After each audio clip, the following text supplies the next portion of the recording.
He has to, he's the janitorial service for the Deep Blue Sea Lab. Well, he just has a bucket. He's looking all sullen. You could see his face, couldn't you? Like standing there with the mop, just like, ugh. Can you mop underwater? I'm not sure what the bucket would be for. I think it's just waving things around at that point. Just waving a stick. There's a little blade, and he's just taking like barnacles off of whales. Yeah, he's shucking. Mm-hmm. Well, now barnacle cleaning is a job. You would need to do that, so. He could have. I think Patrick Wilson could have played Thomas Jane's role back in the day. What do you think? Yeah. I think Well, he probably would have been 12, but yeah, sure. I can see him more as Skuggs, if I'm honest, more in the Michael Rappaport role. Yeah. Oh wow. Nothing against the guy.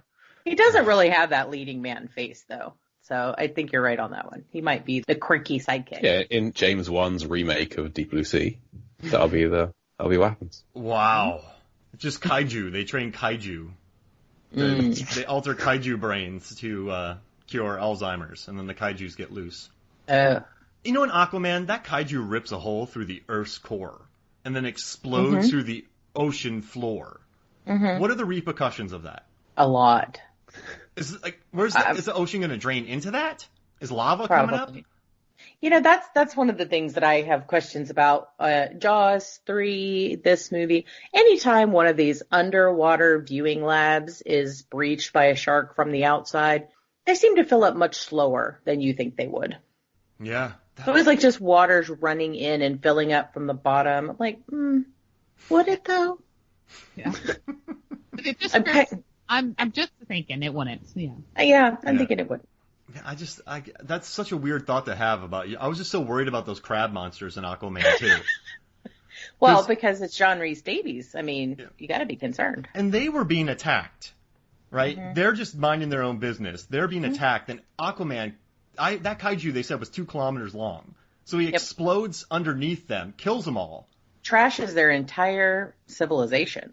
So and they were just their attacked. whole town's gone. Yeah. And now he's like, I'm your boss.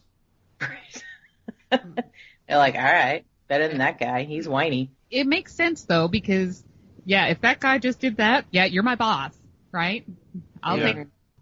That's true. Well, and how awesome is it that the kaiju in that is, in fact, Julie Andrews? Yeah, I love that. I did a Castaways cast-off thing with Stephen Izzy from Everything I Learned from Movies a year and a half ago, and that was my recasting for James Bond, was that the Bond villain, was actually Julie Andrews. Not a character played by Julie Andrews, actual Julie Andrews.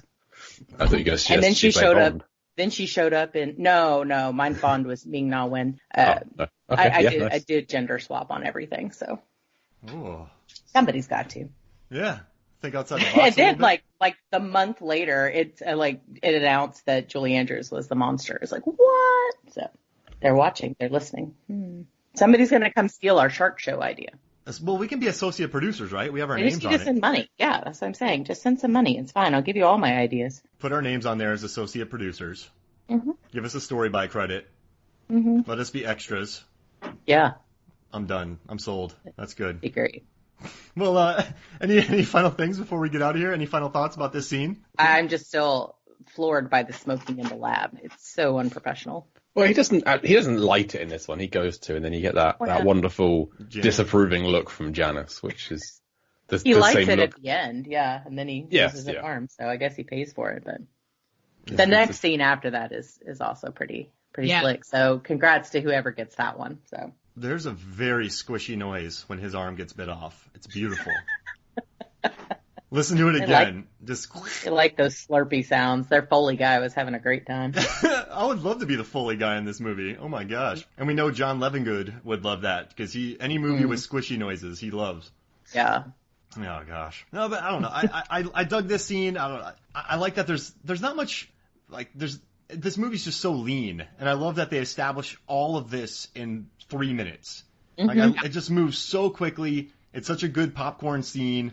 I like that it had a decent amount of budget to it. They actually built the sets, put a little all the science is in these 3 to 5 minutes in the whole movie. Yep, the whole movie's like test. Science experiments gone wrong, but all the science is in this exact moment. So this one scene is the reason for the film. The reason everyone is here is for this 4 this minutes. is your plot point, but yeah, we got it done quick. Good job, guys. And they drop some lines in here. They say like hypersomatic, I guess, hyperosomatic. Then they're talking about neurons, and they really go for it in these 3 minutes. But I love how they get it done. You're right. They get it done as quick as possible. Mm-hmm. Yeah. Don't even say it that loud. We don't want people to hear it. I had to see all the actors are like, I can only pronounce this word once. We cannot come back and try to figure. I've been working on this with my dialect coach for 6 months to try to get this one word right. Sam Jackson has said that Michael Rappaport didn't know anything he was saying or doing at any point in the entire film. So he looks like it. Like, that's the look on his face most of the time. He just looks a little confused. Yeah, he was mentioning, he's the engineer, right? Yeah.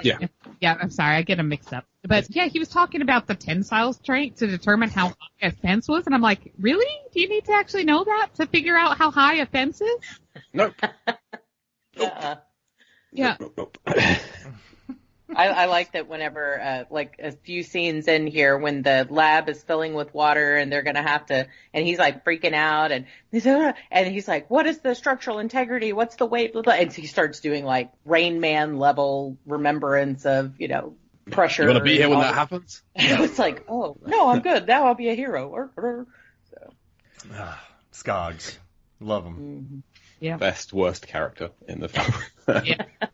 There's a line in this movie where Janice, who drops an insane amount of expository dialogue, and I love how she does it, but she does a quote where she says, almost everyone here is up to their game.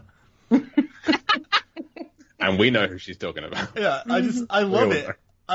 There's moments when I take notes, because you do a lot of writing, a lot of podcasting, and I remember hearing that line and just being so happy I was paying so close attention, because like, she's firing shots at somebody. Mm-hmm. I love it. That makes me happy. She had a lot of cut eyes in that show too, just always giving somebody the side eye. You know what? I would be that person for sure, because think about how annoyed you would be with your coworkers. Like the sound of how they breathe when you're stuck with them underwater all the time. I would just be so annoyed with them all the time. It'd be like just always with the cut eyes. Yeah, I guess there's not many places to go around there. I think that's why Jim Whitlock goes up on the tower there and pees in the wind. He just wants to get away from people. Yeah. Or he just likes messing with God's plan and peeing in the wind. I like the line about that, though. He can't be very smart if he's pissing in the wind or something like that. And then his famous line here. What did he say? Like, oh my God, or... When Sam Jackson says, I'll be damned, Jim's response is, in 6.56 seconds, you saw what it's like not to be damned, which is a classic Dr. Jim Whitlock line where Sam Jackson says something and he replies back, no, the other thing. Like in the previous chapter, it was like, what in God's creation? He's like, no, not his. Ours. Yeah. He just likes to, when the guy who's paying for everything says something, Jim comes in and goes, no, you're wrong, this thing. I'm better than you. Haha. Yeah. Character in Jurassic Park, where he's like, it could have been worse.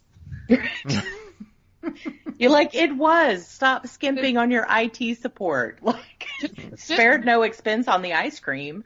Or security. Yeah. No, yeah, but it's like, yeah, he brought it back around to remind you what stuff is real. I like it. I like Samuel L. Jackson. One more question. I want to hear more about this movie you guys have been talking about called 6 Meters Down. Can you tell me more about it? I think it's 47 meters down and we've never seen it. So. Oh, no, you said you'd rather be 6 meters down. Oh, I would rather be 6 meters down. That'd be a boring movie, right? I know. It's like right there. What do we do? We just swim up to the surface. Oh, okay. Let's go. We held our breath a little bit longer, yeah. So, That was from one year. I just loved hearing that idea. Like, 6 meters down. That's way better. 47 meters down, though, it is... I get what they were saying about how it kind of really villainizes regular sharks. Yeah. But it does have a mean ending. I will say that. It's it hits you right in the gut.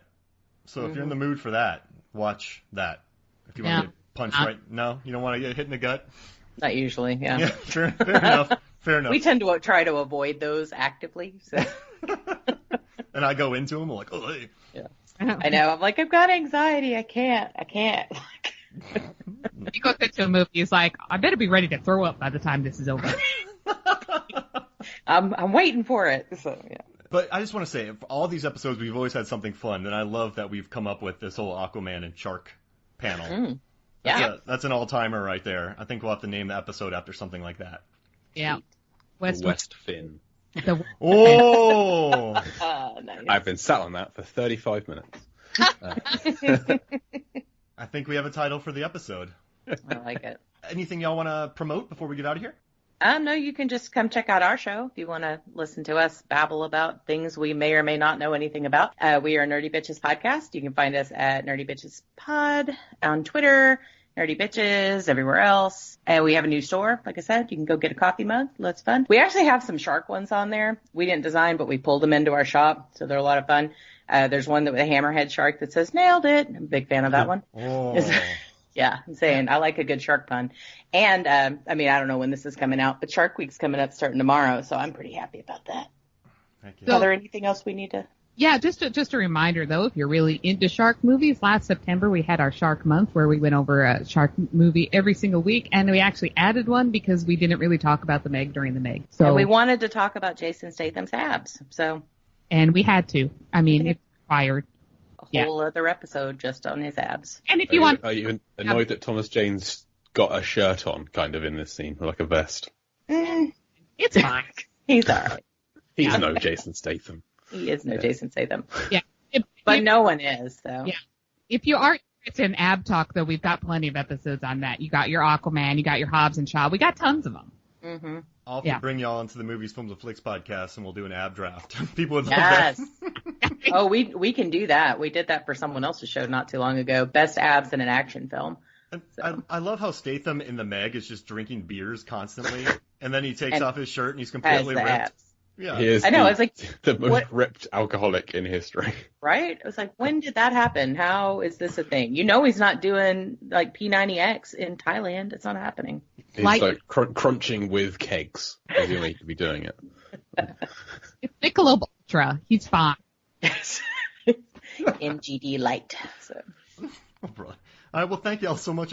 Jay, anything you want to plug before we get out of here? Yeah, you can follow this podcast, this one here, Deep Blue Sea the Podcast, on Twitter, Instagram, Facebook, at Deep Blue Sea Pod, and email us, deepblueseapod@gmail.com. You can find more of my writing at lifeversusfilm.com, or listen to me on the Lambcast, or find me over on the Large Association of Movie Vlogs, largehousemovievlogs.com, which is it is what it sounds like. It's a large online collection of movie vlogs, so come find us there. What about you, Mark?